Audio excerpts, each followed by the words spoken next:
Chief constable के लिए एक ऐसा एक्सपेक्टेड मॉक टेस्ट हम लोग यहाँ पर देखेंगे, जो मॉक टेस्ट आपके साथियों रियल पेपर की तरह होगा। यानी कि ये साथियों ऐसा मॉक टेस्ट होगा जैसे आपके रियल एग्जाम में 2 मार्च से साथियों जैसे आपकी जो परीक्षाएं आरंभ है उस एग्जाम में जैसे सवाल आएंगे तो वैसे ही सवाल साथियों यहाँ पर लिए गए। तो इसमें साथियों जीके होगी, जीएस होगी, उसके अलावा रीजनिंग होगी और मैथ होगी। यानी कि हर एक टॉपिक को कवर करेंगे, हर एक चीज को साथियों यहाँ पर देखेंगे जहां जहां से सवाल आपके एग्जाम में आएंगे। तो इसलिए साथियों आपकी तैयारी तगड़ी होना चाहिए और स्टार्टिंग के 50 सवाल होंगे। मैं कहूंगा इन 50 सवालों में से 21 से 22 आपका स्कोर होना चाहिए। यानी कि अगर ऐसे 50 सवाल आ जाते हैं तो आपका कितना स्कोर हो सकता है, ये आप लोग एक बार चेक करके जरूर मुझे बताइए।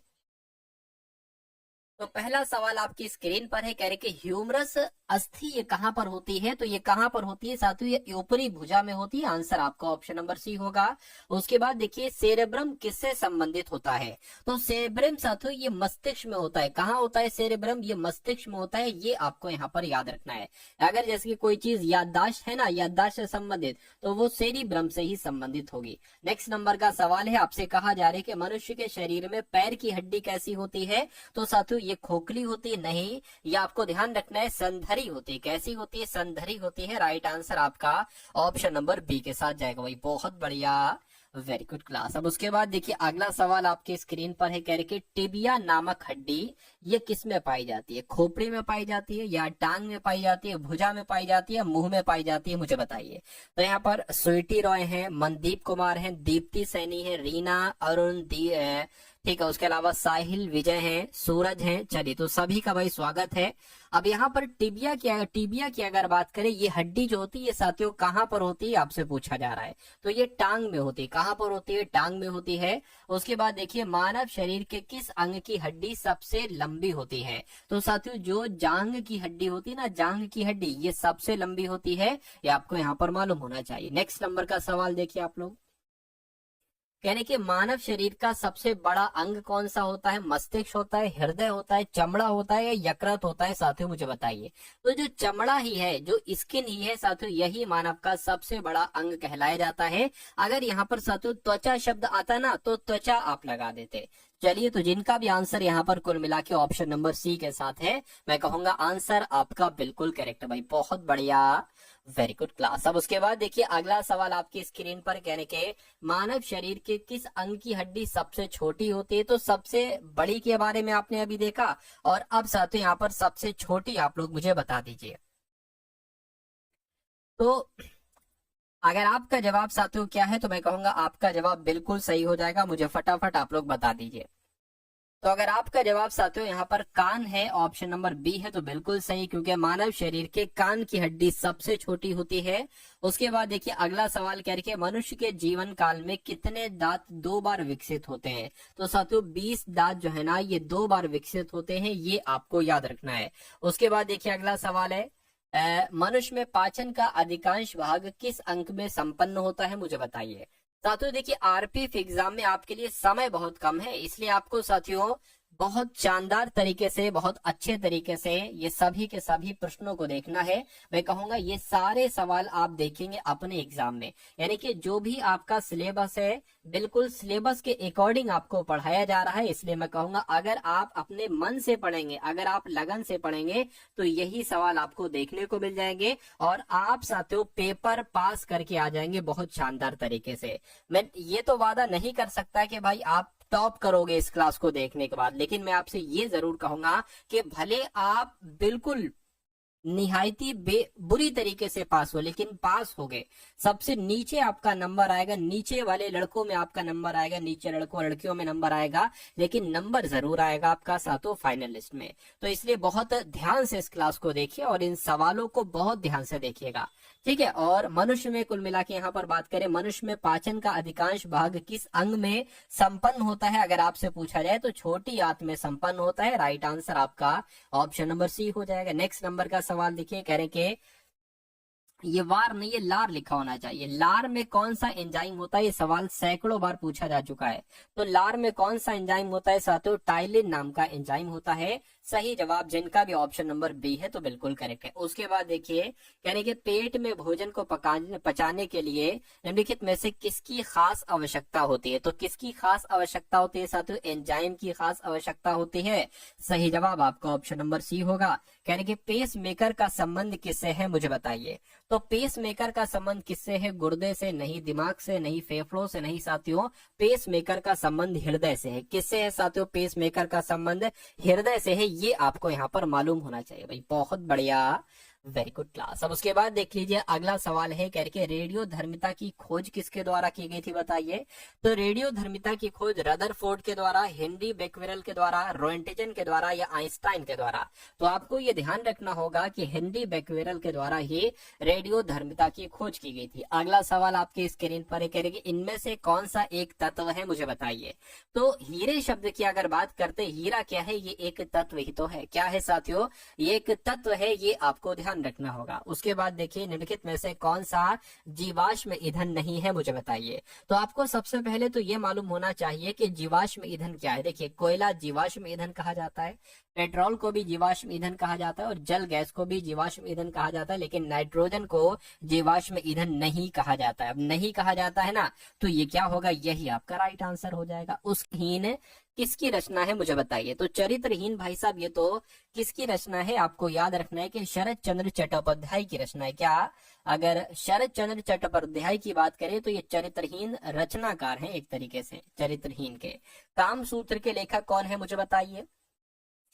कामसूत्र के लेखक यहाँ पर साथियों बात की गई है, तो कामसूत्र के लेखक कौन है आपको मालूम होना चाहिए। वात्स्यायन इनका नाम है और ये साथियों कामसूत्र के लेखक हैं, जिनका भी आंसर ऑप्शन नंबर डी के साथ है। मैं कहूंगा आंसर आपका बिल्कुल करेक्ट है भाई। बहुत बढ़िया, वेरी गुड क्लास। चलिए साथियों उसके बाद देख लीजिए नेक्स्ट नंबर का सवाल आपकी स्क्रीन पर है और आपसे पूछा जा रहा है कि इन autobiography of an unknown Indian नामक पुस्तक किसके द्वारा लिखी गई बताइए।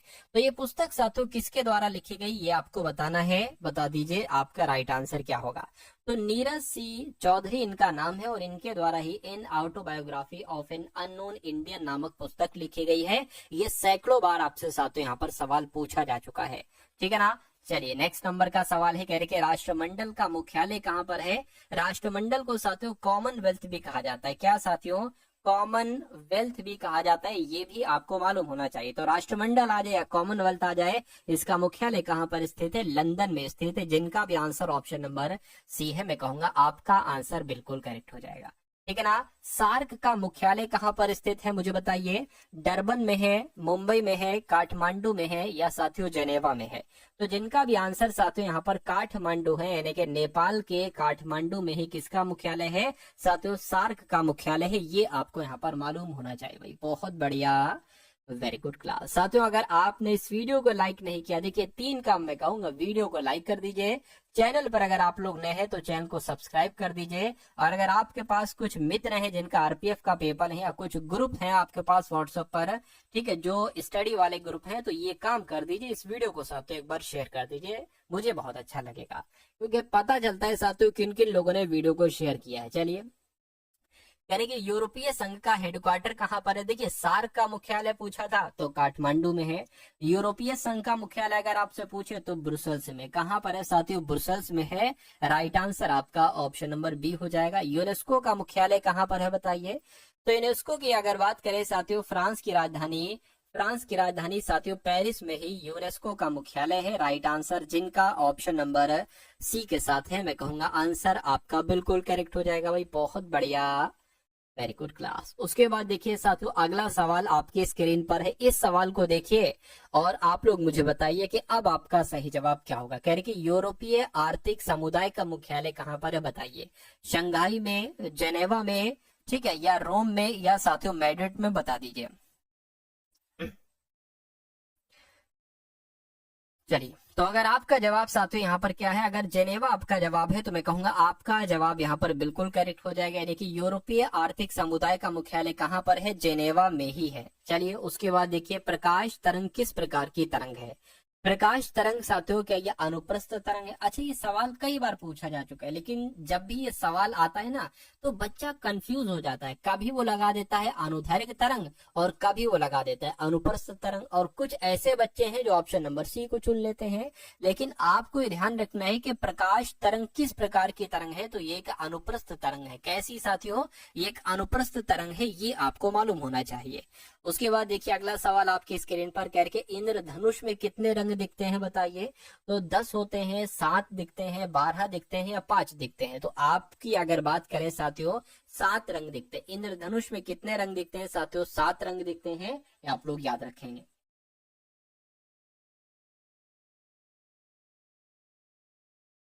चलिए, इंद्रधनुष के किस रंग का विक्षेपण अधिक होता है बताइए। अब इसका भी सवाल का जवाब दे दीजिए। तो आपको यह ध्यान रखना है कि इंद्रधनुष का जो बैंगनी रंग होता है इसका विक्षेपण अधिक होता है। राइट आंसर आपका ऑप्शन नंबर ए हो जाएगा। उसके बाद देखिए कहा जा रहा है कि लाल कांच को अधिक ताप पर गर्म करने पर वह कैसा दिखाई देता है। वह हरा दिखाई देता है या लाल दिखाई देता है या पीला दिखाई देता है या नीला दिखाई देता है। तो लाल कांच को अधिक ताप पर जब आप गर्म करोगे तो वो कैसा दिखाई देगा, वो हरा दिखाई देगा। कैसा दिखाई देगा साथियों, हरा दिखाई देगा, ये आपको मालूम होना चाहिए। उसके बाद देखिए अगला सवाल कहा जा रहा है कि प्रकाश का रंग निश्चित किया जाता है। तो ये भी सवाल साथियों बहुत टॉप लेवल का है। क्या साथियों, ये टॉप लेवल का सवाल है और मैं कहूंगा ये आपके एग्जाम में आने वाला सवाल है, इसलिए बहुत अच्छे से देखिएगा। कह रहे कि प्रकाश का रंग जो होता है ना, ये वेग द्वारा, भाई वेग द्वारा क्यों निश्चित किया जाएगा, आयाम के द्वारा नहीं साथियों, तरंग दैर्घ्य द्वारा साथियों निश्चित किया जाता है। तो इस प्रकार जिनका भी आंसर ऑप्शन नंबर सी तो बिल्कुल करेक्ट है। अगला देखिए कह रहे कि सूर्य की किरणों में कितने रंग होते हैं बताइए। 5 होते हैं, 6 होते हैं, 7 होते हैं या 8 होते हैं। तो आपको मालूम होना चाहिए साथियों, यहाँ पर सूर्य की किरणों में 7 रंग होते हैं। कितने रंग होते हैं, 7 रंग होते हैं। जिनका आंसर सी है यानी कि 7 है, उनका आंसर सही हो जाएगा। तो यहाँ पर साथियों मैं देख पा रहा हूँ कि दीप्ति का, तेजस्विनी का, पंकज का, शिवा, चिराग, लोधी का, ठीक है, प्रिया का, पूर्वा का, अमेंद्र, समल का, रश्मि का। चलिए उसके बाद देखिए अगला सवाल कह रहे कि कार का मात्रक क्या है बताइए। कार का मात्रक साथियों न्यूटन है, जूल है या वॉट है या डाइन है। तो आपका जवाब ऑप्शन नंबर ए के साथ जाना चाहिए, क्योंकि कार का मात्रक क्या है साथियों, कार का मात्रक जूल है। क्या है साथियों, कार का मात्रक, कार का मात्रक जूल है। अगला सवाल कह रहे कि बल की एसआई इकाई क्या है मुझे बताइए। एसआई यूनिट की अगर बात करें तो बल का मात्रक केल्विन होता है या न्यूटन होता है या पास्कल होता है या वोल्ट होता है साथियों, फटाफट आप लोग बता दीजिए।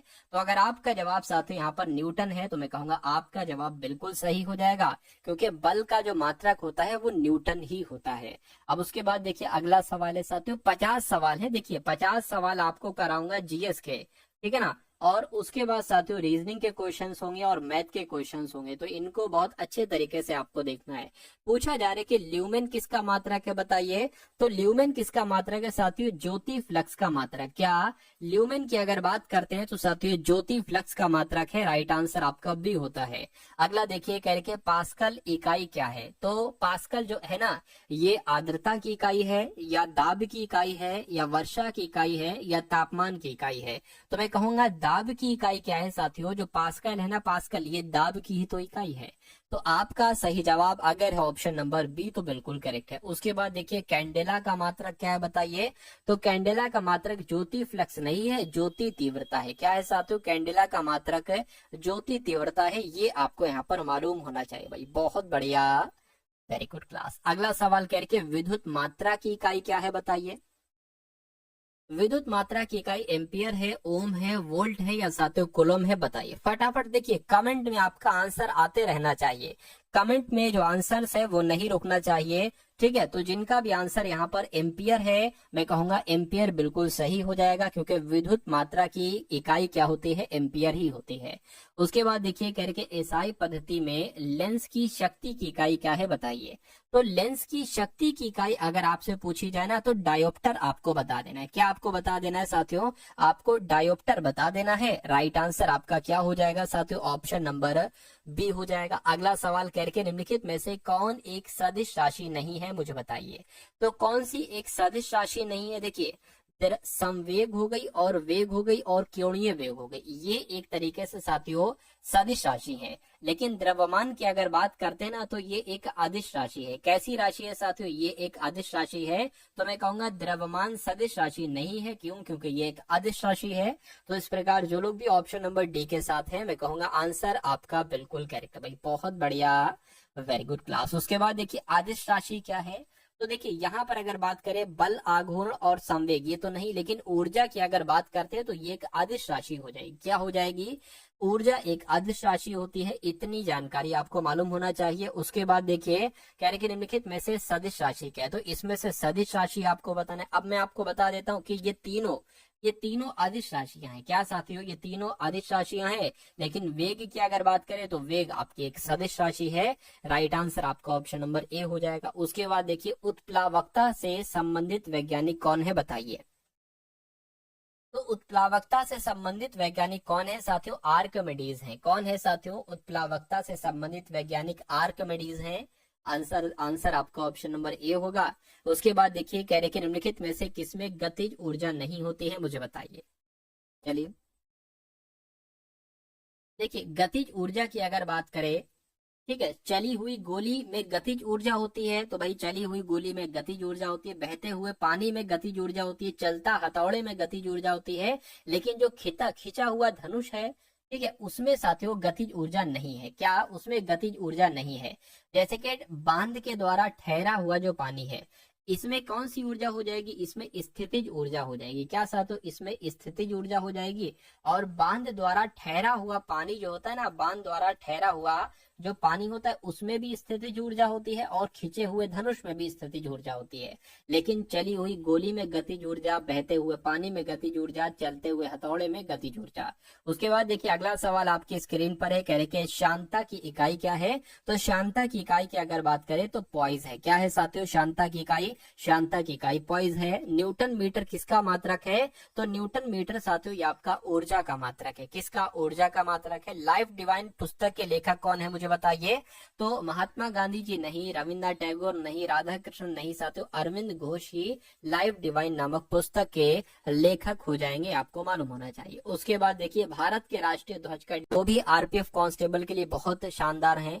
ठीक है, स्पेसिफिक जो आरपीएफ के लिए बनाई गई हो उनको ही देखिएगा, एसएससी जीडी वगैरह ना देखिएगा। यानी कि चित्रा उपन्यास किसके द्वारा लिखा गया है? तो चित्रा उपन्यास तो रविन्द्रनाथ टैगोर के द्वारा लिखा गया है। राइट आंसर आपका ऑप्शन नंबर सी हो जाएगा। देवदास उपन्यास के रचनाकार कौन है? तो देवदास उपन्यास के रचनाकार साथियों शरद चंद्र चट्टोपाध्याय हैं। नेक्स्ट नंबर का प्रेम पचीसी के रचनाकार कौन है? तो मुंशी प्रेमचंद्र ही साथियों प्रेम पचीसी के रचनाकार हैं। सही जवाब आपका ऑप्शन नंबर ए हो जाएगा। उसके बाद देखिए अगला सवाल, कहा जा रहा है कि 27 दिसंबर 1911 में पहली बार जनगण मन कही गई, मतलब जनगण मन कहीं पर गाई गई थी। कहां पर गाई गई थी साथियों? कोलकाता में गाई गई थी। कोलकाता आपका यहाँ पर बिल्कुल करेक्ट आंसर हो जाएगा भाई, बहुत बढ़िया, वेरी गुड क्लास। तो ये साथियों 50 सवाल आपके हो चुके हैं किसके? जीके के। अब यहाँ पर हम लोग देखेंगे साथियों रीजनिंग के सवाल। अगर आपको ऐसा लगता है कि आपकी रीजनिंग की तैयारी दमदार है, ठीक है, पूरी हो चुकी है रीजनिंग की तैयारी आपकी, तो इन सभी सवालों के आप लोग जवाब देते जाइए। मैं बहुत तेजी के साथ आपके सामने से क्वेश्चंस गुजारूंगा। ये 51 नंबर का क्वेश्चन है और ये साथियों 52 नंबर का क्वेश्चन है। इसको आप लोग जरा देखिए और मुझे बताइए सही जवाब क्या होगा। देखिए एक ऐसी आकृति आपके सामने है और ये 4 ऑप्शन आपके सामने हैं, ए बी सी और डी। कहने का मतलब ये है कि भाई ये वाली एक चीज है और एक मतलब ये वाली पत्ती अगर इस पत्ती के ऊपर आ जाती है तो कैसी आकृति बनेगी? ये वाली बनेगी? नहीं भैया, यहाँ तो भैया ये तो पीछे चली गई तो ये नहीं बन सकती। ये वाली बनेगी? ये देखिए ये वाली भी नहीं बन सकती, ये वाली भी नहीं। ये जो बनेगी ना, देखिए एक तो ऐसी पत्ती हो गई, ठीक है ना, एक ऐसी पत्ती होगी और इसके ऊपर जो बनेगी वो करके कुछ ऐसे करके पत्ती बनेगी, ऐसे करके बनेगी। तो ऐसी कहां पर बनी हुई है? ऑप्शन नंबर बी में बनी हुई है। बी में बनी हुई है तो यही आपका साथियों बिल्कुल सही जवाब हो जाएगा। अब उसके बाद देखिए अगला सवाल है, यानी कि आपके सामने ये आकृति बनी हुई है। जब ये वाली 2 नोके आप इसके ऊपर ले आओगे तो ये कैसी बनेगी? ऐसी बनेगी? नहीं, ऐसी तो नहीं बनेगी भाई साहब। ऐसी बनेगी क्या साथियों? ऐसी भी नहीं बनेगी, ये ऐसी बन जाएगी। कैसी बन जाएगी? ऐसी बन जाएगी। ठीक है, देखिए ऐसी बन जाएगी, थोड़ा सा ध्यान दोगे तो ऐसी ही बन जाएगी ये वाली आकृति। तो इसका आंसर आपका ऑप्शन नंबर डी हो जाएगा। अब उसके बाद देख लीजिए नेक्स्ट नंबर का सवाल आपकी स्क्रीन पर है। यहाँ पर आपसे क्या पूछा जा रहा है, थोड़ा सा ध्यान से अगर आप लोग देखेंगे तो राइट आंसर तक आप लोग पहुंच जाएंगे। यानी कि यहाँ पर एक वर्ड लिखा हुआ है कम्युनिकेशंस। तो कम्युनिकेशंस में पहले, दूसरे, तीसरे, अच्छा पहले और दूसरे, तीसरे और चौथे, पांचवें और छठे तथा इसी प्रकार अन्य अक्षरों को परस्पर बदल दिया जाए तो अपने दाएं से गणना करने पर कौन सा अक्षर बनेगा, ये कुल मिला के आपसे साथ यहाँ पर पूछा जा रहा है। देखिए और फटाफट मुझे बताइए आंसर आपका क्या होगा। बहुत ध्यान से देखिएगा। देखिए मतलब ये और ये बदल देते हैं, तो हम सीओ लिखा है, सीओ की जगह ओसी कर देते हैं। उसके बाद साथियों पहले और दूसरे और तीसरे चौथे, फिर एम और एम, तो इसकी जगह पर हमने रिप्लेस कर दिया। उसके बाद इसका इसका यूएन लिखा है ना, तो यू एन और यू हो जाएगा। आई और सी लिखा है तो सी और आई हो जाएगा, ठीक है। और ए और टी लिखा है तो टी और ए हो जाएगा। उसके बाद आई और लिखा हुआ है तो ओ और आई हो जाएगा, और एन एस लिखा है तो एस और एन हो जाएगा। तो कहने कि इसी प्रकार अगर परस्पर बदल दिया जाए तो अपने दाएं से यानी कि इधर से गणना करने पर 10वां अक्षर कौन सा होगा। पहला, दूसरा, तीसरा, चौथा, पांचवा, छठा, सातवां, आठवां, नवा, 10वां। तो मैं कहूंगा इन 10वां हो जाएगा। इन 10वां हो जाएगा तो इन कौन से ऑप्शन में है साथियों, ऑप्शन नंबर बी वाले में है। तो ये क्या होगा, ये आपका बिल्कुल करेक्ट आंसर हो जाएगा। चलिए उसके बाद देखिए अगला सवाल। अब यहाँ पर अगर बात करें इस सवाल को देखिए और इस सवाल का सही जवाब बताने की कोशिश कीजिए। कहने कि एक्स और वाई भाई भाई हैं, तो हम इतना जितना हमें समझ में आ रहा है उतना हम साथियों कर देते हैं। तो एक्स और वाई ये कौन है, ये भाई भाई हैं। उसके बाद कहने के आर वाई का पिता है, आर वाई का पिता है, ठीक है।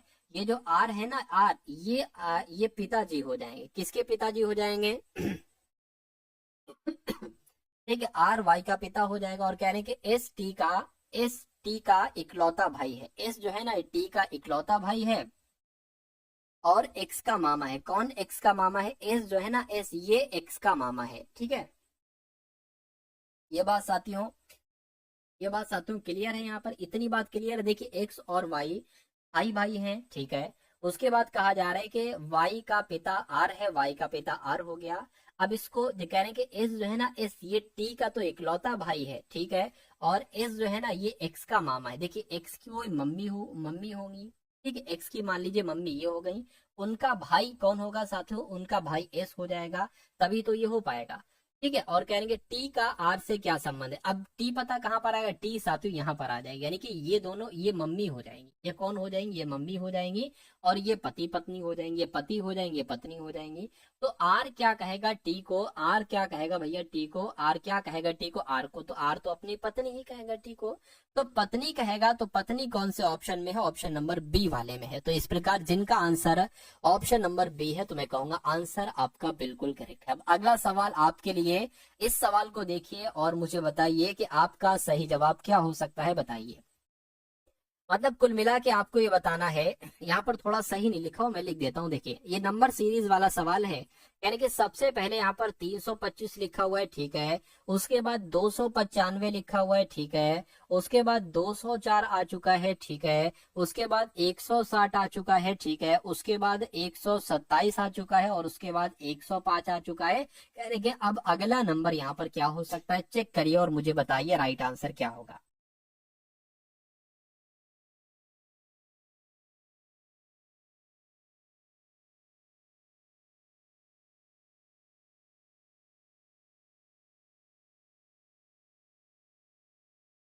चलिए साथियों देखिए, यहाँ पर अगर हम लोग बात करें, थोड़ा सा अगर आप ध्यान देंगे तो आप मुझे इतना बता दीजिए कि 325 में कितना घटा दें कि 295 हो जाए 295 हो जाए, बताइए।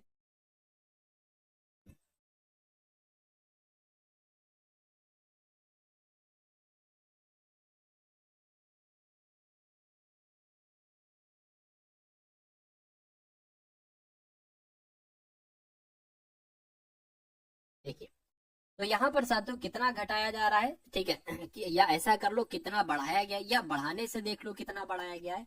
ठीक है, ये 15, 10 और 25 और 2 यानी कि 22 कुल मिला के यहाँ पर आ जाएगा। कितना आ जाएगा साथियों, 22 आ जाएगा। 127 में कितना बढ़ाया गया है कि 160 आ जाएगा। तो देखिए ये 30 और बोले तो 33 यहाँ पर आ जाएगा। यानी कि अगर 127 में 33 बढ़ा दोगे तो 160 आ जाएगा। 160 में कितना बढ़ाए कि 204 आ जाए तो 40 और 44 हो जाएगा। क्या आ जाएगा, 44 आ जाएगा। 204 में कितना बढ़ाए कि 295 आ जाए। तो जरा देखिए साथियों, 295 में से 204 घटा लीजिए तो यहाँ पर 91 आ रहा है। कितना आ रहा है साथियों, 91 आ रहा है। तो कुछ लोचा दिक्कत नहीं लग रही है भाई साहब, देखिए जरा यहाँ पर देखिए। अब मुझे ऐसा लग रहा है यहाँ पर कुछ दिक्कत, ये 295 नहीं, ठीक है, बल्कि ये क्या होना चाहिए, 259 होना चाहिए। 259 होना चाहिए। ठीक है, 259 होना चाहिए। तो इसमें कितना बड़ा है, देखिए 259 से अगर आप 204 घटा लेते हैं तो कितना बचता है, 5 और मैं कहूंगा 5, 55। यानी कि यहाँ पर कितना आ जाएगा, 55 आ जाएगा। और अगर 325 में से हम 259 घटाते हैं तो कितना बच जाएगा, 15 में से ये बोले तो 6 आ जाएगा। और यहाँ पर भी 6 आ जाएगा। यानी कि यहाँ पर 66 आ जाएगा। तो बच्चा बता देगा 66, 55, 44, 33, 22, यहाँ पर 11 घट जाएगा। तो जब इसमें से साथियों आप कितना घटाओगे, आप अगर यहाँ पर से 11 घटाओगे तो मैं कहूंगा 94 यहाँ पर आ जाएगा। 94 आ जाएगा। तो 94 ही तो आपका बिल्कुल सही जवाब हो जाएगा। तो जिनका आंसर ऑप्शन नंबर ए था, मैं कहूंगा आंसर आपका बिल्कुल करेक्ट। अब उसके बाद देखिए अगला सवाल है, कहने की यहाँ पर साथियों ए आया है, फिर आई आया है, फिर बी, जे, सी, के। तो अगला लेटर यहाँ पर कौन सा आएगा मुझे बताइए। देखिए ऐसे आप कर सकते हैं कि ए से बी हो गया है, बी से सी हो गया है, तो सी से क्या हो जाएगा, डी हो जाएगा। ठीक है, आई से जे हो गया है, जे से के हो गया है, तो के से क्या हो जाएगा, एल हो जाएगा। यानी कि डीएल आपका आंसर आ जाएगा। और डीएल कौन से ऑप्शन में लिखा हुआ है, तो ऑप्शन नंबर सी वाले में लिखा हुआ है। ठीक है, ये चीजें साथियों समझ में आ रही हैं आपके। अगर ये चीजें समझ में आ रही हैं साथियों तो आप बहुत अच्छी बात है। ठीक है, चलिए अब उसके बाद देखिए नेक्स्ट नंबर का सवाल आपकी स्क्रीन पर है। कह रहे कि 37.5 पहले कितना है, 37.5 है। और उसके बाद साथियों 7.5 आ गया है। तो आपको बताना, यहाँ पर मैं थोड़ा सही से लिख देता हूँ। यानी कि 37.5 सबसे पहले है, उसके बाद एकदम से 7.5 आ गया है। उसके बाद आपको बताना है कौन सा नंबर आएगा, और उसके बाद 0.3 आना चाहिए। तो देखिए ये 37.5 से 7.5 पता कैसे आया है, इसकी भाग 5 से कराई गई है। किससे कराई गई है साथियों, इसकी अगर भाग आप 5 से करा दोगे तो 7.5 आ जाएगा। ठीक, ये बात क्लियर है। अगर आप साथियों इसकी भाग फिर से 5 से करा दोगे तो कितना आ जाएगा, 5 एकम 5 हो जाएगा। ठीक है, यहाँ पर अगर बात करें पॉइंट लग जाएगा, और 5 पंजे 25 यानी कि 1.5 आ जाएगा। अगर इसकी फिर से भाग 5 से करा दोगे तो कितना आ जाएगा, 0.3 आ जाएगा। यानी कि मैं श्योरिटी से कह सकता हूँ कि 1.5 आपका आंसर होगा। और 1.5 कहाँ पर लिखा हुआ है, ऑप्शन नंबर ए में लिखा हुआ है। भाई बहुत बढ़िया, वेरी गुड क्लास। अब उसके बाद देखिए साथियों डायरेक्शन वाला सवाल आपके स्क्रीन पर आ चुका है। देख लीजिए सवाल को और बता दीजिए कि आपका सही जवाब क्या हो सकता है, बताइए। चलिए भाई साहब डायरेक्शन वाला सवाल, और डायरेक्शन के भी 50 सवाल में से कुछ 35 सवाल में से कुछ नहीं साथियों, तो दो सवाल तो आना तय है। 2 सवाल आना आपके तय है, ये समझ लीजिए। चलिए देखिए साहब, यहाँ पर अगर हम लोग बात करते हैं, थोड़ा ध्यान से देखते हैं। रजनी, सबसे पहले तो मैं आपको कुछ बेसिक चीजें बता देता हूँ। क्या बता देता हूँ, कुछ बेसिक चीजें बता देता हूँ। जैसे कि मान लीजिए आप एग्जाम हॉल में बैठे, आपको क्या पता उत्तर किधर है दक्षिण किधर है।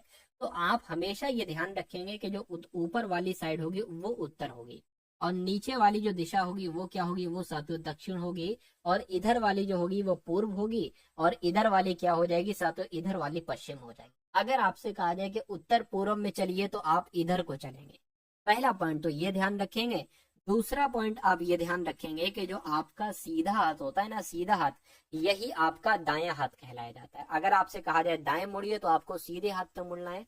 अगर आपसे कहा जाए साथियों बाएं मुड़िए तो बाएं का मतलब होता है साथियों उल्टी तरफ, यानी कि उल्टा हाथ हो जाएगा। तो ये 2 चीजें आप लोगों को यहाँ पर मालूम होना चाहिए। अब बढ़ते हैं साथियों हम लोग सवाल की तरफ। कहने के रजनीश अपने घर से निकला और 100 मीटर पूर्व की तरफ चला। मान लीजिए यहाँ पर है रजनीश, तो इधर को चलेगा पूर्व की तरफ। तो 100 मीटर साथियों वो पूर्व की चल दी है। यहाँ से चला था यहाँ तक चला तो 100 मीटर पूर्व की तरफ चला। और फिर दाएं मुड़ता है, दाएं मतलब सीधे हाथ में मुड़ेगा तो इधर मुड़ेगा, तो वो 35 मीटर चलने के बाद वो बाएं मुड़ जाता है। बाएं मुड़ेगा तो मैं कहूंगा उल्टे हाथ में मुड़ेगा, इधर चलेगा।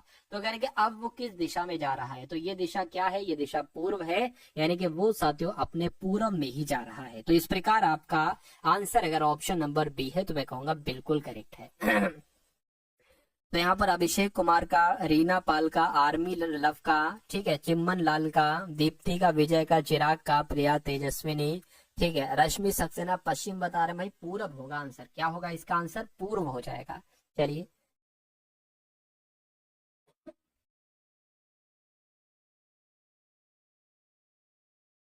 चलिए साथ उसके बाद देखिए अगला सवाल आपकी स्क्रीन पर है, कह रहे कि अक्षरों का कौन सा समूह खाली स्थानों पर क्रमवार रखने से दी गई अक्षर श्रृंखला को पूरा करेगा। तो कुल मिला के देखिए ए है खाली जगह, बी खाली जगह, ए खाली जगह, ठीक, ये 2 बार खाली जगह है, 2 बार खाली जगह, एन खाली जगह, बी खाली जगह, ए बी एन है। तो आप इस सवाल को साथियों कैसे करेंगे, मैं आपको हमेशा बताता हूँ इस टाइप के सवाल को आपको कैसे करना है। आपको सबसे पहले लेटर्स काउंट कर लेना है विद खाली जगह।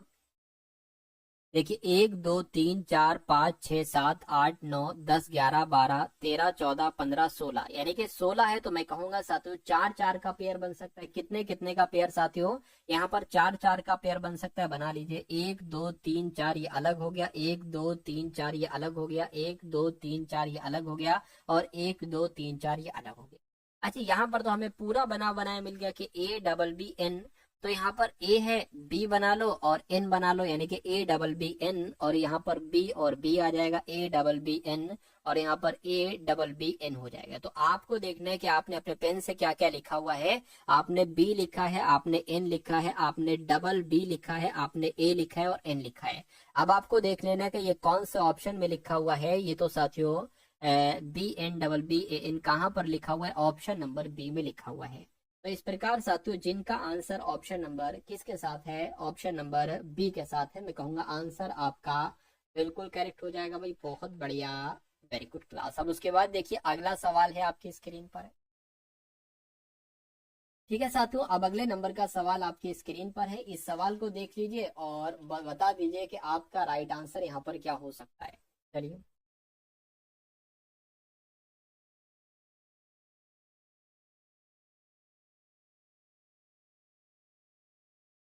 देखिए, मतलब कुल मिला के इस कहने का मतलब ये है कि जैसा आपको यहाँ पर जो लॉजिक दिख रहा है वैसा लॉजिक इन 4 ऑप्शन में से किस ऑप्शन में होगा, बस इतनी सी बात आपको बताने। देखिए मुझे तो ऐसा लग रहा है कि भैया इस नंबर 6 वाले नंबर से ये दूसरा वाला नंबर भी कट जाएगा, विभाजित हो जाएगा, और इस वाले नंबर से ये वाला नंबर भी विभाजित हो जाएगा पूरी तरीके से। क्या इस वाले नंबर से ये नंबर विभाजित होगा, 6 7 42, बिल्कुल। क्या इस वाले नंबर से ये वाला नंबर विभाजित होगा, 6 से 86 विभाजित नहीं हो सकता, तो ये आंसर नहीं है। 7 से 42 तो विभाजित हो जाएगा लेकिन 218 साथियों विभाजित नहीं होगा। 6 से 24 विभाजित हो जाएगा लेकिन 70 विभाजित नहीं होगा। 8 से 48 विभाजित हो जाएगा, 8 45, 8 छंग 48, और ये भी हो जाएगा। देखिए 8 दूना, मैं आपको दिखा देता हूँ, ठीक है, 8 एकम 8, 8 दूना 16 हो जाएगा, कितना 32 हो जाएगा, 8 चक्कू कितना हो जाएगा 32 हो जाएगा, तो ये विभाजित हो जाएगा। यानी कि जो रूल यहाँ पर लगा हुआ है वही रूल यहाँ पर लगा हुआ है। तो आपका आंसर अगर है ऑप्शन नंबर किसके साथ, ऑप्शन नंबर डी के साथ, तो मैं कहूंगा आंसर आपका बिल्कुल करेक्ट हो जाएगा भाई, बहुत बढ़िया, वेरी गुड क्लास। चलिए साथियों अब उसके बाद देख लीजिए अगले नंबर का सवाल है। अगले नंबर का सवाल साथियों आपकी स्क्रीन पर है। इस सवाल को देखिए और मुझे बताइए आपका सही जवाब क्या हो सकता है। चलिए तो देखिए ये नंबर सीरीज का सवाल है। कहा जा रहा है कि भाई 126 है और 98 है, और उसके बाद 70 है, और उसके बाद 41 है, और उसके बाद 14 आ गया है। तो अगला नंबर बताइए जरा, अगला नंबर यहाँ पर क्या हो सकता है, देखकर फटाफट आंसर आप लोग मुझे बता दीजिए।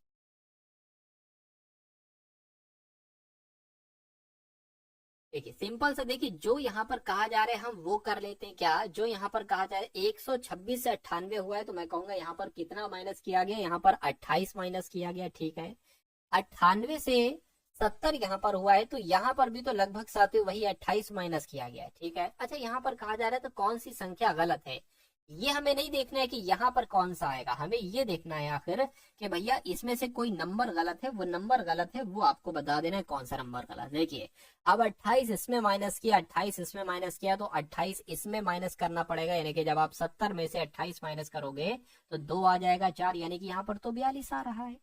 ठीक है, 42 आ रहा है, तो यहाँ पर साथियों गलत है, ये 41 नहीं आना चाहिए, 42 आना चाहिए, क्योंकि 70 में 28 माइनस करोगे 42 आएगा, और 42 में साथियों जब 28 माइनस करोगे तो 14 आएगा। ठीक है, तो कुल मिला के गलत कौन सा है, 41 कहाँ पर लिखा हुआ है, ऑप्शन नंबर डी में लिखा हुआ है, तो ये गलत है, गलत है, तो यही आपका राइट आंसर हो जाएगा। तो जिनका आंसर यहाँ पर डी है, लेकिन कुछ लोगों का सी भी आ रहा है, चुनिंदा लोगों का यहाँ पर डी आ रहा है। ठीक है, कुछ लोग बी भी बता रहे हैं। तो साथियों सही से थोड़ा सा ध्यान से आप लोग करेंगे तो मैं कहूंगा अच्छी बात होगी आपके लिए। चलिए अब उसके बाद देखिए साथियों, अगले नंबर का सवाल आपकी स्क्रीन पर है। इस सवाल को देखिए और मुझे बताइए कि आपका राइट आंसर यहाँ पर क्या हो सकता है, फटाफट बता दीजिए।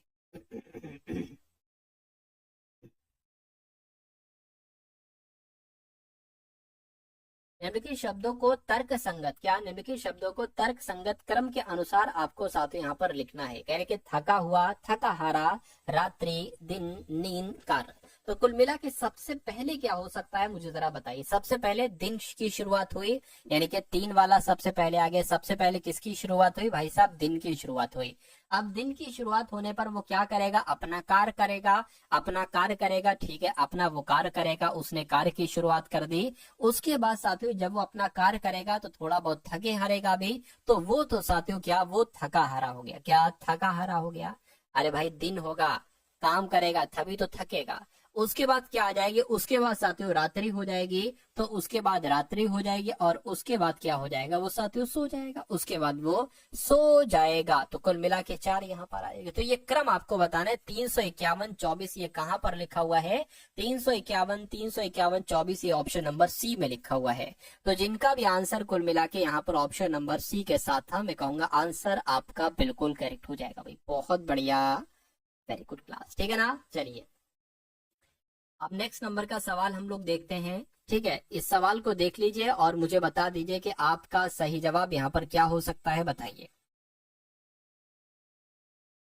कहा जा रहा है कि बी है, सी है, ई है, एच है, एल है, और उसके बाद 2 लेटर साथियों यहाँ पर कौन से आएंगे मुझे बताइए। देखिए बी है, बी के बाद सी आया है, सी के बाद ई आया है, ई के बाद एच आया है, एच के बाद एल आया है।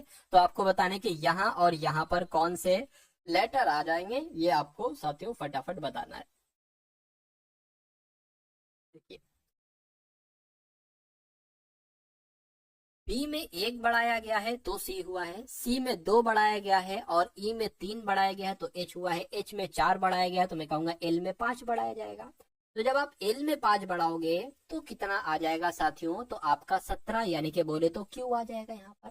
और फिर इसमें आपको 6 बढ़ाना होगा, तो कितना आ जाएगा साथियों, यहाँ पर डब्ल्यू आ जाएगा। तो मैं कहूंगा क्यू डब्ल्यू कहाँ पर लिखा हुआ है, क्यू और डब्ल्यू ऑप्शन नंबर सी में लिखा हुआ है। तो ये क्या होगा, ये आपका बिल्कुल करेक्ट आंसर हो जाएगा। ठीक है ना, चलिए उसके बाद देखिए साथियों, अगले नंबर का सवाल आपकी स्क्रीन पर है भाई। सी सी आ रहा है, बहुत अच्छे भाई। गोविंद, वासुर का, विमल का, पूर्वा, शिवंकर का, विजय का, पूजा, सुरेंद्र, पंकज, रश्मि, सिक्कीमैन, ठीक है, युगुल, इस्कीमन, सुरेंद्र, सोनू, प्रिया। चलिए तो अब यहाँ पर देखिए अगले नंबर का सवाल, ये सवाल देखिए और जरा मुझे इस क्वेश्चन का आंसर बताने की आप लोग कोशिश करिए। ठीक है, कह रहे कि यदि अंग्रेजी वर्णमाला के प्रथम अर्धांश को, देखिए अंग्रेजी वर्णमाला में 2 अर्धांश होते हैं, एक तो प्रथम अर्धांश और एक द्वितीय अर्धांश है। टोटल लेटर्स कितने होते हैं, 26 होते हैं। जो शुरू के 13 लेटर हैं वो प्रथम अर्धांश कहलाया जाता है, जो अंतिम 13 लेटर हैं वो द्वितीय अर्धांश कहलाया जाता है। प्रथम अर्धांश जो होता है वो साथियों ए से लेकर एम तक होता है, और द्वितीय अर्धांश जो होता है वो एन से लेकर साथियों जेड तक होता है। तो कहने के प्रथम अर्धांश के अक्षरों को विपरीत क्रम में लिख दिया जाए। वैसे normally A B C D E F G लिखते हैं, लेकिन प्रथम अर्धांश को साथियों विपरीत क्रम में लिखा जाए, यानी कि एम लिखा जाए। उसके बाद क्या, ठीक है, एम से पहले क्या आ जाता है साथियों, एल आ जाएगा, के आ जाएगा, फिर जे आ जाएगा, आई आ जाएगा, एच आ जाएगा, एच से पहले क्या आ जाएगा साथियों, जी आ जाएगा, उसके बाद एफ आ जाएगा, एफ से पहले क्या ई आ जाएगा, डी आ जाएगा, उसके बाद सी, उसके बाद बी और उसके बाद ए आ जाएगा। 1 2 3 4 5 6 7 8 9 10 11 12 13। ठीक है। और कह रहे हैं कि अब जो दूसरा अर्धांश है ना, दूसरा अर्धांश क्या हो जाएगा, दूसरा अर्धांश वही आपका नॉर्मल चलेगा। एन के बाद जो, एम के बाद जो आता है, एम के बाद क्या आता है, एन। ठीक है, N O P Q R S और उसके बाद T U V W X Y Z. ठीक है, तो अब सवाल में पूछा गया है तो बाएं से 20वें अक्षर के दाएं 5वां अक्षर क्या होगा, यानी कि बाएं से 20वां अक्षर पहले ढूंढो। तो 1 2 3 4 5 6 7 8 9 10 11 12 13 14 15 16 17 18 19 20, ये तो 20वां अक्षर हो गया। और इस 20वें अक्षर के भी 5वां अक्षर कौन सा होगा, कुल मिला के ये आपको यहाँ पर बताना है। तो देख लीजिए 5वां अक्षर, इसके बाद 1 2 3 4 5, तो 5वां अक्षर क्या हो जाएगा साथियों, वाई हो जाएगा। क्या वाई ऑप्शन में है, बिल्कुल ऑप्शन में है। ऑप्शन नंबर कौन से वाले में, ऑप्शन नंबर सी वाले में है। तो आपका आंसर अगर है ऑप्शन नंबर सी तो बिल्कुल करेक्ट है भाई, बहुत बढ़िया, वेरी गुड क्लास। साथियों वीडियो को लाइक कर दीजिए, देख बहुत लोग रहे हैं लेकिन वीडियो को लाइक आपने नहीं किया है। तो मैं आपको साथियों फ्री कंटेंट दे रहा हूँ, इतना बेहतरीन, मैं बेहतर से बेहतर पूरी से पूरी कोशिश कर रहा हूँ आपको अच्छे से पढ़ाकर आपका सिलेक्शन आपको दे दूं, क्योंकि ये आपका हक है। ठीक है, तो साथियों कम से कम वीडियो को तो आप लोग लाइक कर दिया करो। तो तुरंत साथियों अभी इस लाइक वाले बटन को आप लोग दबा दीजिए। मैं देख रहा हूँ साथियों अभी जितने लाइक है कि लाइक बढ़ेंगे नहीं बढ़ेंगे। और बता दीजिए सवाल का जवाब कह रहे कि रीजन को अगर 5 लिखा जाता है, बिलीव्ड को अगर 7 लिखा जाता है, तो गवर्नमेंट को साथियों क्या लिखा जाएगा, एक बार मुझे फटाफट बताइए। देखिए रीजन में 1 2 3 4 5 6 6 लेटर हैं और लिखा गया है 5, यानी कि एक घटा के लिखा गया है। 1 2 3 4 5 6 7 7, 1 2 3 4 5 6 7 7 है, तो इसको तो भैया 7 ही लिखा गया। क्या यहाँ पर अगर बात करें, ठीक है, वहां पर तो एक घटा के लिखा गया था लेकिन यहाँ पर 7 है तो 7 ही लिखा गया है। BELI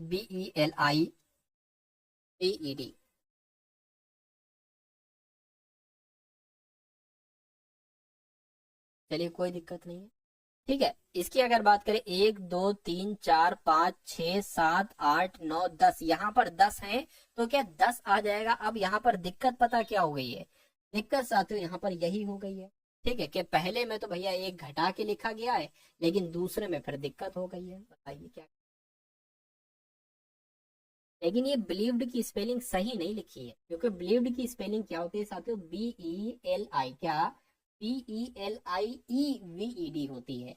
तो अगर बिलीव्ड की स्पेलिंग सही कर दें तो फिर ये कितने लेटर्स हो जाएंगे, 8 लेटर्स हो जाएंगे, 8 लेटर्स हो जाएंगे, लेकिन एक घटा के लिखा गया है। ये कुल मिला के 10 लेटर है, तो जब एक घटा के लिखोगे तो 9 यहाँ पर आएगा और 9 आपका बिल्कुल सही जवाब हो जाएगा। तो कुल मिला के कॉन्सेप्ट मैंने आपको ये बता दिया है। यहाँ पर ये टाइपिंग मिस्टेक हुई है लेकिन एग्जाम में नहीं होगी, नहीं होगी। तो आप साथियों कॉन्सेप्ट आपको मालूम पड़ गया कि भैया हाँ ऐसा सवाल आता है।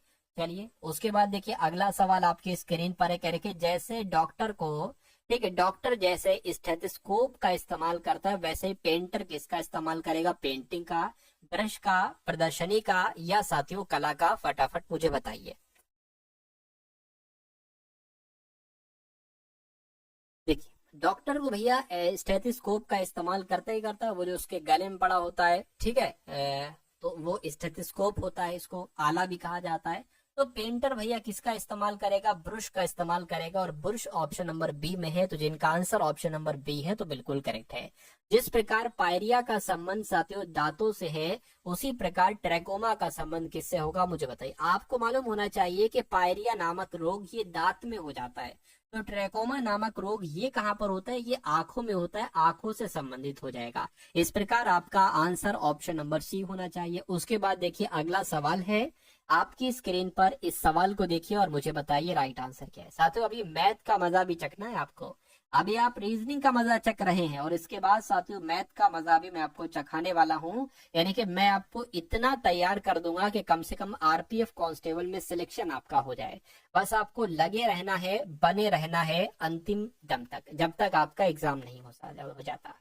चलिए तो इस नंबर सीरीज के सवाल को उड़ाने की कोशिश करते हैं। अभी मुझे नहीं पता है कि लॉजिक इसमें लगा क्या है। देखिए 3 है, 3 से 4 कर दिया है, 4 से 9 कर दिया है, उसके बाद 28 कर दिया है, उसके बाद 113 कर दिया है। कहने के अगले नंबर पर बताइए जरा क्या आ सकता है यहाँ पर। तो कोशिश करते हैं। देखिए यहाँ पर 1 बढ़ाया गया है, ठीक है। यहाँ पर तो 1 नहीं बढ़ाया गया। यह एक काम करिए, देखिए 4 से 9 जो बना है, मैं कहूंगा 4 की गुणा पहले 2 से कराए गए, 4 दूना 8, और फिर यहाँ पर 1 जोड़ दिया गया। अगर हम इसको भी ऐसे करें कि भाई 3 की गुणा 1 से कराई गई और प्लस यहाँ पर 1 जोड़ दिया तो 4 बन जाएगा। उसी प्रकार अगर देखिए यहाँ गुणा 1 से कराई गई, फिर गुणा 2 से कराई गई, अब यहाँ पर गुणा हम 3 से कराएं और 1 जोड़ दें तो 9 तिया 27, बोले तो 1 28। अब 28 की गुणा 4 से होगी तो पहले तो ये देख लो 28 चौक होते कितने, मुझे क्या पता। 4 अट्ठे 32 हो जाएगा, 4 दूना 8, 9 10 11, यानी कि 112 हो जाएगा, और प्लस 1 जोड़ा है 113 हो जाएगा। अब साथियों आपको 5 से गुणा कराना है और 1 इसमें जोड़ना है, यानी कि 113 गुणा 5 कितना हो जाएगा, 5 तिया 15 हो गया, 5 एकम 5 और 6 हो गया, 5 एकम 5 हो गया। इसमें 1 जोड़ेंगे तो 566 आ जाएगा। 566 क्या कहीं पर है? बिल्कुल साथियों ऐसा है, ऑप्शन नंबर डी वाले में है। तो जिनका भी आंसर यहाँ पर ऑप्शन नंबर डी के साथ है, मैं कहूंगा आंसर आपका बिल्कुल करेक्ट है भाई, बहुत बढ़िया, वेरी गुड क्लास। चलिए उसके बाद देखिए नेक्स्ट नंबर का सवाल आपकी स्क्रीन पर आ चुका है, और ये अगर बात करें इस सवाल की, अगर बात करें तो ये शानदार सवालों में से है। क्या? शानदार सवालों में से साथियों ये आपका सवाल है। तो इसमें क्या कहा जा रहा है? कहा जा रहा है कि प्रीति ने राहुल से अधिक अंक प्राप्त किए। एक सेकंड,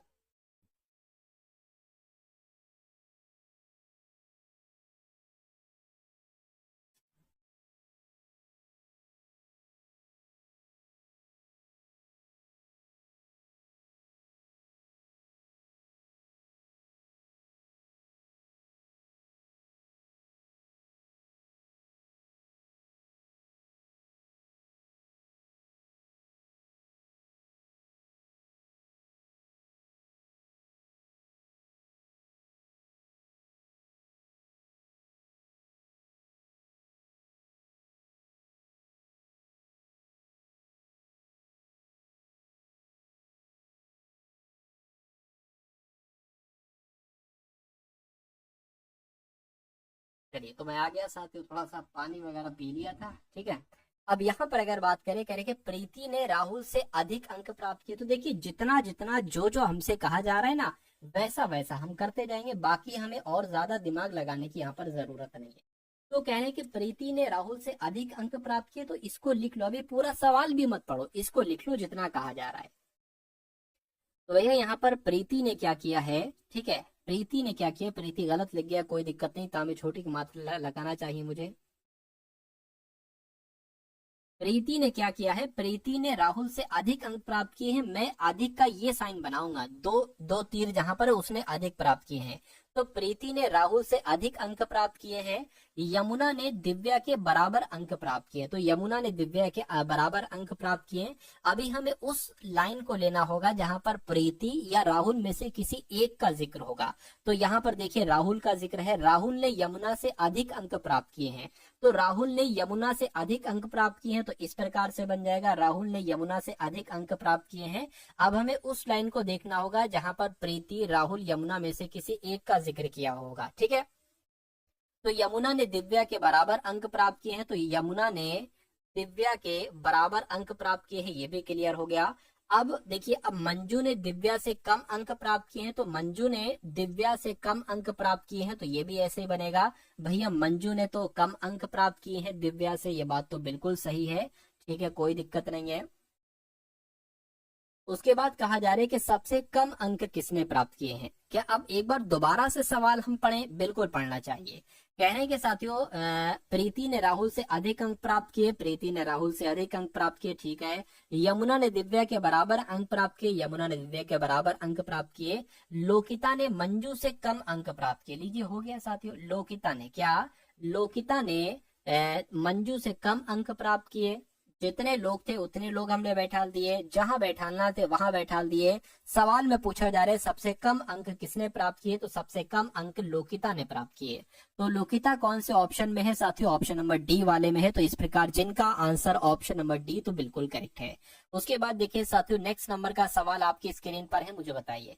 यहाँ पर एक चीज मैं आपको बता देना चाहता हूँ, मान लीजिए आप अगर ऐसे जा रहे हैं, आपसे कहा जाए दाई तरफ मुड़िए 90 डिग्री, तो आप ऐसे मुड़ जाएंगे 90 डिग्री। अगर आप इस तरफ जा रहे हैं और अगर आपसे कहा जाए बाएं मुड़िए 45 डिग्री, तो आप ऐसे मुड़ेंगे, ठीक है ना। तो क्योंकि ये 45 का कोण एक तरीके से बन जाएगा, तो ये चीज आपको उम्मीद करता हूँ पहले से मालूम होगी। अब इस सवाल को देखते हैं और उड़ा डालते हैं कि आखिर इस सवाल में साथियों है क्या। कुछ नहीं होगा इस सवाल में। देखिए कहा जा रहा है कि रवि पूरब दिशा में चल रहा है, तो रवि मान लीजिए यहाँ पर है, पूरब दिशा में चल रहा है और 1 किलोमीटर की दूरी तय करता है। ये 1 किलोमीटर की दूरी तय करने के बाद वो 45 डिग्री बाएं मुड़ता है। 45 डिग्री बाएं मुड़ता है तो मैं कहूंगा इधर जा रहा है, तो वो इधर चलने लगेगा, ठीक है। और फिर 90 डिग्री दाएं मुड़ता है, मतलब इधर सीधे चला और 90 डिग्री जब दाएं मुड़ेगा तो वो इधर मुड़ जाएगा, क्योंकि ये 90 डिग्री का कोण बन गया, ठीक है। तो अब उसके बाद क्या कहा जा रहा है, कह रहे कि वो इस समय किस दिशा में जा रहा है। तो ये दिशा साथियों क्या होगी मुझे बताइए। देखिए मैंने आपको बताया था कि ये दिशा होती है पूर्व और ये दिशा होती है साथियों दक्षिण। तो वो इस दिशा में जा रहा है, तो ये तो पूर्व और दक्षिण की दिशा में जा रहा है। तो पूर्व दक्षिण कहां पर लिखा हुआ है, ऑप्शन नंबर ए में लिखा हुआ है। इस प्रकार जिनका आंसर ऑप्शन नंबर ए है तो बिल्कुल करेक्ट है, ठीक है। चलिए अब उसके बाद देख लेंगे नेक्स्ट नंबर का सवाल है साथियों। अगला कॉन्सेप्ट आपकी स्क्रीन पर है, इस कॉन्सेप्ट को देख डालिए और बता दीजिए कि आपका यहाँ पर सही जवाब क्या हो सकता है, बताइए। चलिए तो कह रहे कि कूट भाषा में RED को 6 7 20 लिखा जाता है। GREEN यानी कि ग्रीन को क्या लिखा जाता है, तो क्या लिखा जा सकता है ग्रीन को कुल मिला के, ये आपसे यहाँ पर पूछा जा रहा है। देखिए और मुझे बताइए राइट।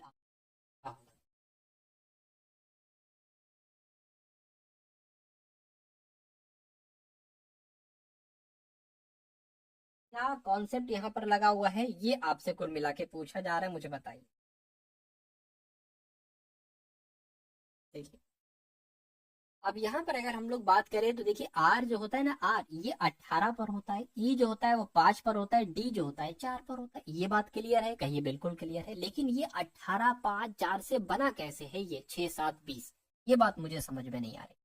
देखिए अगर यहाँ पर एक हम जुगाड़ फिट करें, जैसे कि ये 4 है तो ये 6 हो गया है, ये 5 है ये 7 हो गया है, ये 18 है ये 20 हो गया, यानी कि सब में +2 हुआ है। समझ रहे हैं ना। जैसे कि ये 4 है तो 4 में 2 प्लस करोगे 6 आ जाएगा, 5 है 5 में 2 प्लस करोगे 7 आ जाएगा, 18 में 2 प्लस करोगे 20 आ जाएगा। तो वैसे यहाँ पर अप्लाई कर दो। एन है, एन में जब आप 2 प्लस करोगे, इन 14 पर होता है, 2 प्लस करोगे 16 आ जाएगा। ई है, ई 5 पर आता है, 2 प्लस करोगे 7 और 7 आ जाएगा। आर 18 पर है तो 20 आ जाएगा और जी 7 पर है तो 9 आ जाएगा। ये कौन से ऑप्शन में लिखा हो मुझे बताइए। चलिए तो ये कौन सा ऑप्शन में लिखा है, ऑप्शन नंबर बी वाले में लिखा हुआ है, ठीक है। तो जिनका भी आंसर यहाँ पर ऑप्शन नंबर बी है तो बिल्कुल करेक्ट हो जाएगा। हम्म, चलिए उसके बाद देख लीजिए साथियों नेक्स्ट नंबर का सवाल आपकी स्क्रीन पर अब आ चुका है। ये भी डायरेक्शन का सवाल है, इसलिए बहुत अच्छे तरीके से इस सवाल को आप लोग देखेंगे, ठीक है। और जितनी चीजें मैंने आपको बताई थी कि दक्षिण किधर होता है, पूरब पश्चिम उत्तर किधर होता है, दाया किधर होता है, बाया किधर होता है, ये भी थोड़ा सा आपको ध्यान रखना है, ठीक है। चलिए तो सवाल में साथियों जो जो कहा जा रहा है ना आप उसको अप्लाई करते रहिए। कह रहे कि सितारा अपने चाचा के घर से 45 मीटर उत्तर पश्चिम की ओर चलती है। मान लीजिए सितारा अपने उत्तर पश्चिम में चल रही है। मान लीजिए सितारा अभी यहाँ पर है, ठीक है। सितारा अपने चाचा के घर से, और ये क्या है, ये उसके चाचा का घर है। क्या, ये चाचा का घर है, यानी कि चाचा के घर से वो जा रही है 45 मीटर उत्तर पश्चिम में। देखिए उत्तर पश्चिम पता किधर होगा, इधर नहीं होगा, इधर जाएंगे तो ये पश्चिम हो जाएगा और इधर जाएंगे उत्तर हो जाएगी, इसलिए आपको इस डायरेक्शन में जाना है। तो 45 मीटर हमने इसको चला दिया उत्तर पश्चिम में, यानी कि वहां उसे उसकी एक सहेली मिलती, यानी कि यहाँ पर उसकी सहेली के साथ मुलाकात होती है। और वो दोनों फिर बातचीत करते हैं 4-5 घंटे, और फिर दोनों मिलकर वो 45 मीटर दक्षिण पश्चिम की ओर चले जाते हैं। देखिए, अगर इधर जाएंगे दक्षिण हो जाएगा, इधर जाएंगे पश्चिम हो जाएगा, तो दक्षिण पश्चिम में अगर हम जाएं तो वो इधर जाएगा, और इधर भी ये 45 मीटर चलिए दोनों लोग, ठीक है, कोई दिक्कत नहीं अभी तक है। यानी कि फिर वो 45 मीटर दक्षिण पूरब की तरफ जाती हैं। तो दक्षिण पूरब, अगर इधर जाएंगे दक्षिण हो जाएगा, इधर जाएंगे पूरब हो जाएगा, तो इसलिए साथियों हमें इधर जाना होगा और 45 मीटर चलना है, ठीक है। उसके बाद कह रहे हैं कि और अब क्या करते हैं, अब यहाँ पर पहुंच चुकी हैं, अब चाचा के घर की ओर मुड़ जाती है, यानी कि दोनों सहेलियां अब चाचा के घर की ओर मुड़ जाती हैं। अभी वे कौन सी दिशा में जा रही हैं, भाई चाचा के घर जा रही हैं, तो ये कौन सी दिशा होगी, देखिए ये दिशा उत्तर हो जाएगी, ये दिशा क्या हो जाएगी, ये दिशा उत्तर हो जाएगी, और ये दिशा क्या हो जाएगी, पूरब हो जाएगी। तो वो बिल्कुल इसके बीच में जा रही हैं, यानी कि वो उत्तर पूरब की दिशा में जा रही हैं। तो उत्तर पूरब दिशा कहाँ पर लिखा हुआ है साथियों, ऑप्शन नंबर सी में लिखा हुआ है। तो जिनका आंसर ऑप्शन नंबर सी के साथ है, मैं कहूंगा आंसर आपका बिल्कुल बहुत बढ़िया। चलिए उसके बाद देखिए, ये चीज समझ में आ गई आपके, ये चीज साथियों समझ में आ गई आपके, समझ में आ गई है तो बहुत अच्छी बात है। अब उसके बाद देख लीजिए अगले नंबर का सवाल आपकी स्क्रीन पर है, देखिए देख कर मुझे बताइए राइट आंसर आपका क्या हो सकता है, बताइए भाई।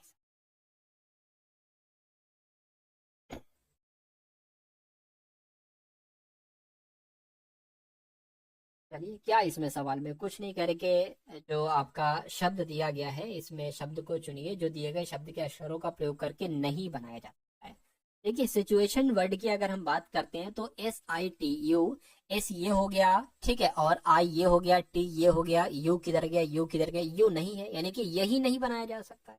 तो यही नहीं बनाया जा सकता, यही आपका राइट आंसर हो जाएगा। ऑप्शन नंबर बी वाला बनाया जा सकता है, देखिए जरा, रेशन, तो RA ये हो गया, अरे भाई रेशन ये पूरा मिल गया। स्ट्रेन बनाया जा सकता है, S ये हो गया, T ये हो गया, R ये हो गया, A ये हो गया, और I ये हो गया, N आपका ये हो गया, और ये भी बनाया जा सकता होगा। तो कुल मिला के आंसर अगर आपका है ऑप्शन नंबर ए के साथ, तो मैं कहूंगा आंसर आपका बिल्कुल करेक्ट हो जाएगा भाई, बहुत बढ़िया, वेरी गुड क्लास। अब उसके बाद भी देख लीजिए अगले नंबर का सवाल आपके स्क्रीन पर है, देख लीजिए इस सवाल को और बता दीजिए आपका सही जवाब क्या हो सकता है। चलिए भाई,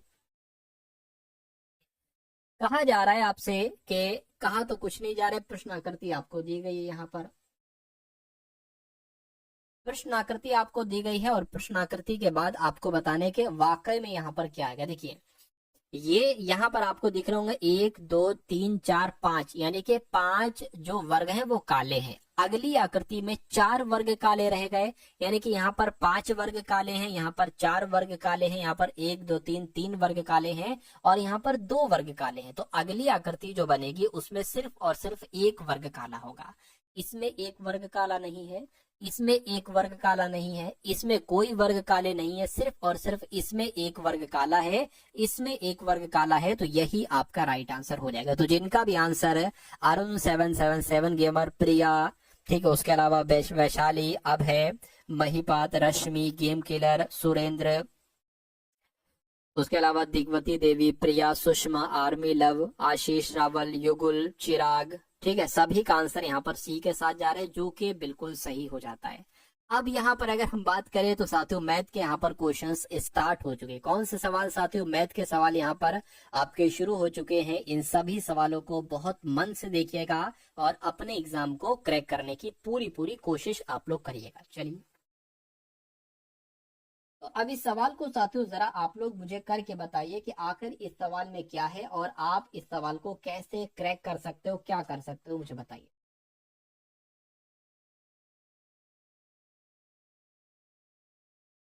और देखिए, जिन्होंने चैनल पर, जो लोग नए हैं और चैनल को साथियों अगर आपने अभी तक सब्सक्राइब नहीं किया है, तो आपसे रिक्वेस्ट मैं करता हूं कि चैनल को सब्सक्राइब कर दीजिएगा। चलिए, तो अब अगर बात करते हैं साथियों इस सवाल की, सवाल में कहा गया है कि 1200 के 39/55 की 11/13, क्या 11/13, ठीक है। तो देखिए, का मतलब गुणा होता है, तो 1200 लिखा है 1200 लिख दिया, का मतलब गुणा होता है, 39/55 लिखा है 39/55 लिख दिया, फिर से का लिखा हुआ है तो गुणा लगा दिया, 11/13, 11/13, का लिखा हुआ 1/5 लिख दिया, बराबर क्या है 562 है। और यहाँ पर क्या आएगा ये आपको बताना, यानी कि इस प्रश्नवाचक चिन्ह की जगह पर हम x मान लेते हैं, और x का मान ही आपको बताना है। कोई दिक्कत कोई परेशानी, कोई दिक्कत कोई परेशानी नहीं। देखिए, अब साथियों यहाँ पर अगर हम लोग बात करें, देखिए कुछ कट रहा है, बिल्कुल कट रहा है। क्या क्या कट रहा है ये एक बार कट कर लेंगे। 11 एकम 11, 11 पंजे 55, 13 एकम 13, 13 तिया 39 हो जाएगा। ये बात क्लियर है, बिल्कुल क्लियर है। अब साथियों आपके पास क्या बच गया, अच्छा और कुछ भी कट जाएगा। 12 5 से अगर इसको कट करोगे ना, 5 दूना 10 हो जाएगा, 5 चौक 20, 0 आ जाएगा, ये भी कट हो गया। और बताइए, ठीक है। अब हम क्या कर सकते हैं, अब नीचे अगर 5 इसको भी कट करें, अब नीचे कुछ नहीं बचा है, इसको और कट कर लीजिए। 5 चौक 20 हो जाएगा, 5 अट्ठे 40 हो जाएंगे, यानी कि इधर आगे आपका 48 गुणा 3 बराबर 562 माइनस एक्स। आपको इसको कैलकुलेट करना है। तो जरा देखिए 48 गुणा 3 कितना होता है, 8 तिया 24, 4 तिया 12, 13 14, यानी कि 144 बराबर 562 माइनस एक्स। अब देखिए, अब यहाँ पर अगर बात करें, देखिए ये 144 उधर है, ठीक है, उधर को है। जब ये इधर को आएगा तो ये माइनस का हो जाएगा, और ये माइनस का है, जब ये उधर जाएगा तो ये प्लस का हो जाएगा। तो 562 में से 144 जरा घटाइए, क्या आता है देखिए जरा। तो 12 में से 4 जाएगा, कितना बचेगा, 8 बचेगा। 5 में से 4 जाएगा, 1 बचेगा, यहाँ पर 4 आ जाएगा, तो 418 आ जाएगा साथों एक्स बराबर।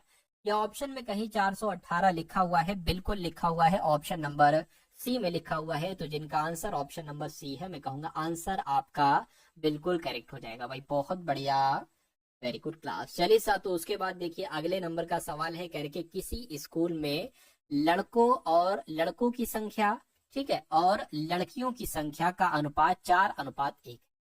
मान लेते हैं साथियों, क्या गर्ल्स बॉयज लिख लें, गर्ल्स बॉयज लिख लें, थोड़ा आसान हो जाएगा आपके लिए भी हमारे लिए भी।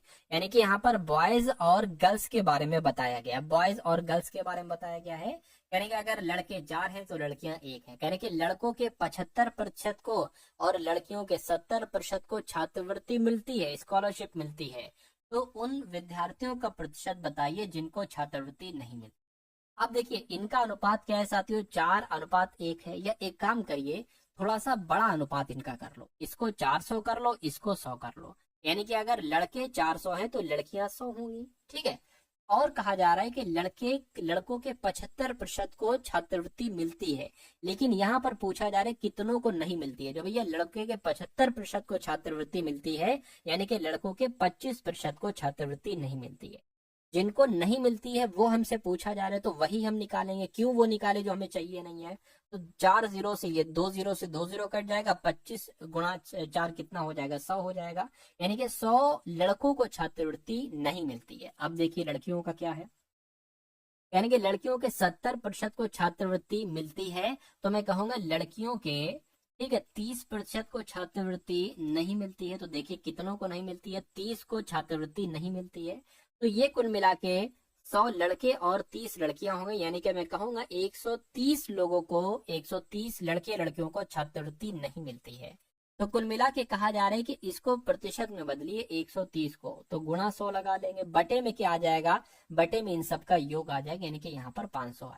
2 जीरो से 2 जीरो कैंसिल, 5 एकम 5, 5 दूना 10 हो जाएगा, 5 छंग 30 हो जाएगा। यानी कि 26% को छात्रवृत्ति नहीं मिलती है। तो 26% कौन से ऑप्शन में है साथियों, ऑप्शन नंबर डी वाले में है, डी वाले में है। तो यही आपका क्या होगा, यही आपका साथियों बिल्कुल करेक्ट आंसर हो जाएगा, ठीक है ना। ठीक है साथियों, चलिए अब उसके बाद देख लेंगे नेक्स्ट नंबर का सवाल आपके स्क्रीन पर है। अब इस सवाल का जवाब क्या हो सकता है, देखकर मुझे बता दीजिए इस सवाल का जवाब आपका क्या होगा।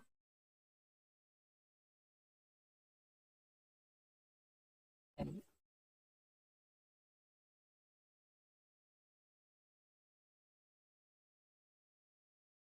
देखिए क्या है, कहने के साथियों, यदि दो धनात्मक संख्याओं का गुणनफल 1575 है और उनका अनुपात, यानी कि ये दो संख्याएं जो है वो 7:9 में है, तो बड़ी संख्या कौन सी है मुझे बताइए।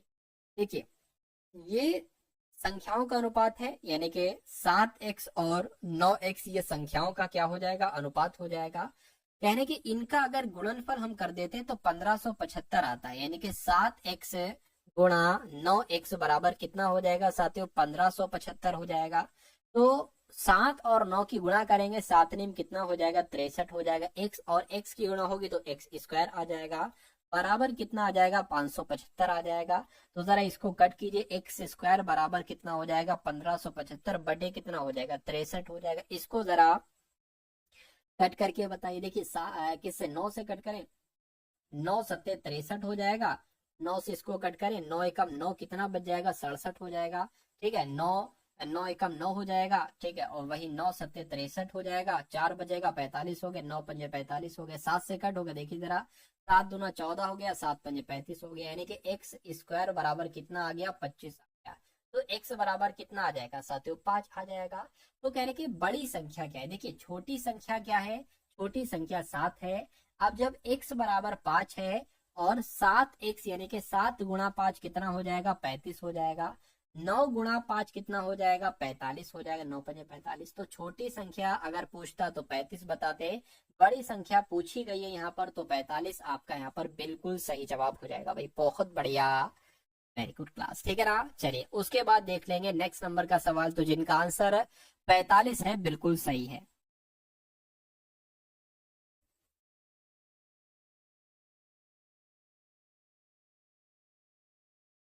चलिए उसके बाद देखिए अगले नंबर का सवाल आपकी स्क्रीन पर है। इस सवाल को साथियों देखिए और मुझे बता दीजिए आपका राइट आंसर क्या हो सकता है, बताइए। कह रहे कि ए बी सी एक काम को अकेले 10 दिन, 12 दिन और 15 दिन में पूरा कर सकते हैं।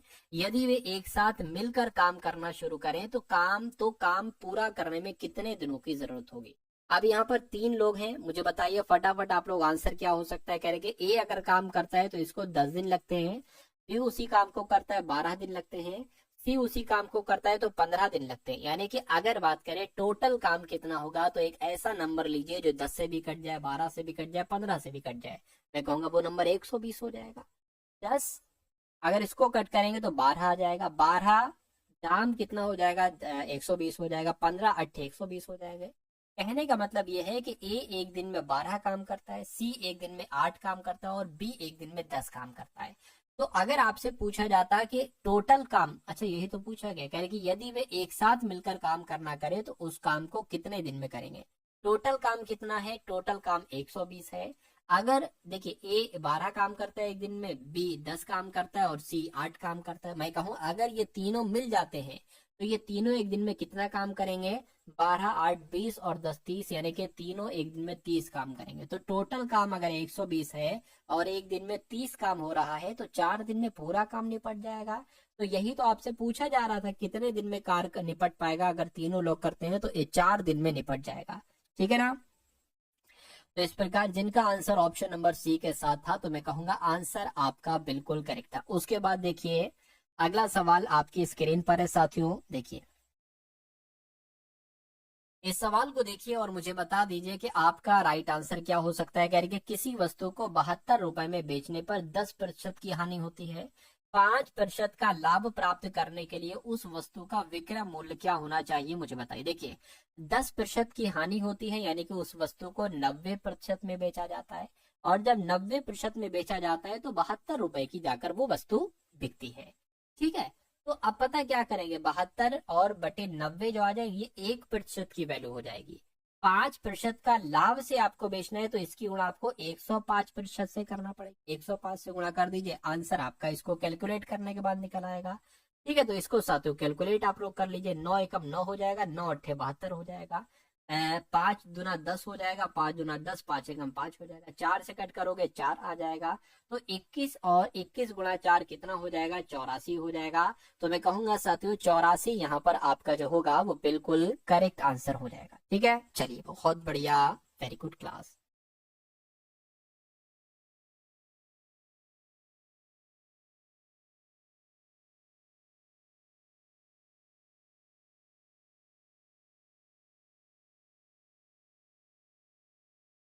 चलिए इस सवाल की अगर बात करें करके किसी पात्र में इस प्रकार पानी भरा जाता है। देखिए ये हो गया सवाल, ये वाला आपका हो गया। अगला देख लीजिए, यानी कि किसी पात्र में इस प्रकार पानी भरा जाता है कि पानी का आयतन प्रत्येक 5 मिनट में दोगुना रहता है। यदि पात्र भरने में 30 मिनट का समय लगता है तब एक चौथाई भरने में कितना समय लगेगा। तो साथियों कितना समय लगेगा, 20 मिनट लगेगा। सिंपल सा सवाल, उसका सिंपल सा आंसर उसके बाद देखिए साथियों अगले नंबर का सवाल आपकी स्क्रीन पर है, कह रहे कि ए और बी। अच्छा भाई, ए और बी का जो अनुपात है, मैं यहाँ पर साफ साफ आपको लिख देता हूँ, ए और बी का अनुपात है वो बी 3:4 है, और बी अनुपात सी का जो अनुपात है वो साथियों 5:7 है, और सी अनुपात डी का जो अनुपात है वो साथियों 8:9 है।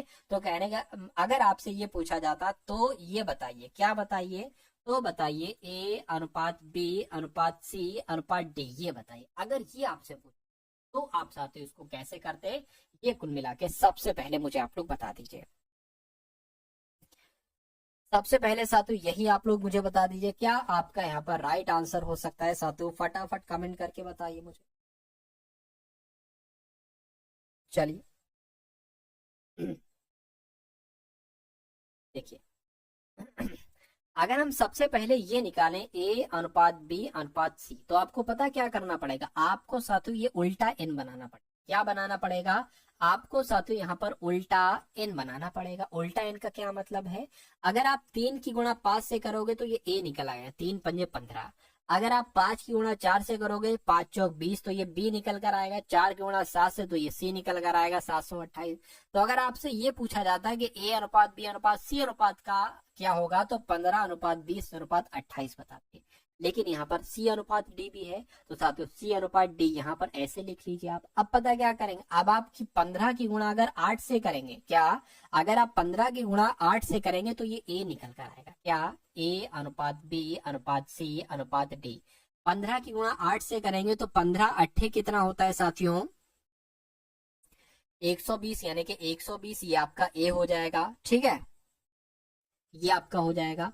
उसी प्रकार अगर 20 की गुणा 8 से करेंगे 160, तो ये बी निकल कर आ जाएगा। उसी प्रकार साथियों अगर आप 28 की गुणा 8 से करेंगे, क्या 28 की गुणा साथियों अगर आप किससे करेंगे, 8 से करेंगे, तो आपका ये कितना निकल कर आ जाएगा, तो आपका साथियों यहाँ पर ये कितना निकल कर आ जाएगा, 28 की गुणा 224 निकल कर आ जाएगा, तो ये सी हो जाएगा। ठीक है, इसकी इसकी इसकी, ठीक है। और फिर हम क्या करा सकते हैं,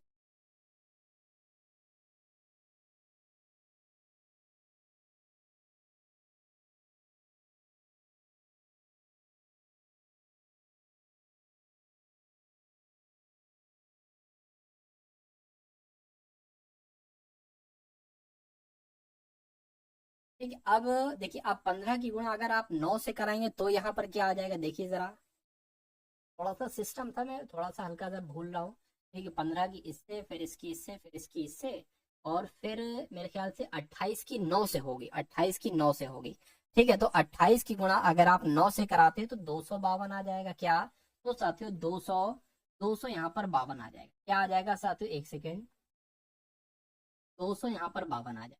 तो अब ए और डी का अनुपात आपसे पूछा गया, यानी कि इसका और इसका अनुपात आपसे पूछा गया है। ठीक है ना, इसका और इसका अनुपात आपसे पूछा गया, तो इसको साथ 2 से कट करते जाइए। 2 से कट करोगे 2 छंग 12, इसको कट करो 2 एकम 2, 2 दूना 4, 2 छंग 12 हो जाएगा। 2 से कट करोगे 30 आ जाएगा, 2 से कट छंग और 3 आ जाएगा। ठीक है, 3 से कट करोगे 3 एकम 3, 0 आ जाएगा, और ये क्या आ जाएगा, 3 दूना 6 और 3 एकम 3, यानी कि ए और डी का अनुपात कितना निकला है, 10:21 निकला है। तो 10:21 कौन से ऑप्शन में है, तो इस ऑप्शन में है। तो इस प्रकार आपका राइट आंसर जो जाना चाहिए वो साथियों किस ऑप्शन के साथ जाना चाहिए, वो ऑप्शन नंबर सी के साथ जाना चाहिए।